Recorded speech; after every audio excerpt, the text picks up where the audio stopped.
Let me tell you, the words that you speak don't die. When the devil pushes you to the wall and you speak things that bring injunctions to you, what happens is that the words don't die. So what happens is that in the spiritual world, those words hang there. And in the spiritual world, there are things we call the strong man.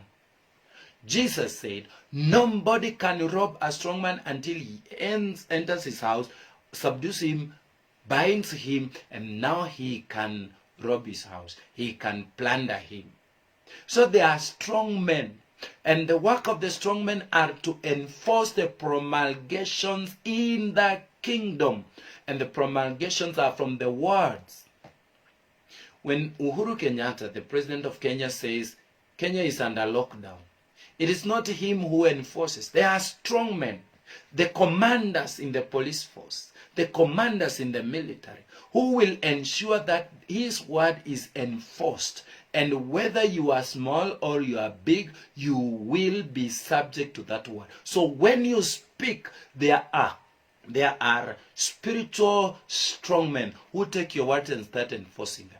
So when you say, I shall not die but live, and I shall declare the good works of the Lord, then the spiritual realm resonates with that word. Heaven hears and earth obeys. And then God authorizes also an allocation for your angels to come and help you fulfill that which you have spoken upon your domain. But you see, sometimes, such a times as these, we become scared and we start saying, and we start talking about the bad things.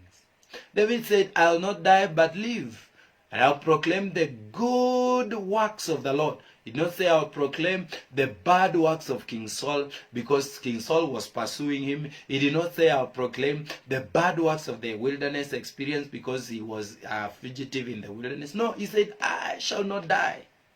He spoke words of life at a time when he was being pursued by death. And he says, Jehovah God is my shepherd. I will not want. That time he's in the wilderness, very thirsty, sometimes very hungry. And he says, I shall not want. But when you speak a negative word, who is in charge of destruction? The strong men of evil forces. They come and say, you have authorized this, so now from today, by your own words, you are under arrest. You cannot be arrested without being told you are under arrest. So even when the police come to you, they tell you, are you so and so? Yes. So now you are under arrest for this and this, and they tell you your rights. So words establish power, and words have power, and words have authority.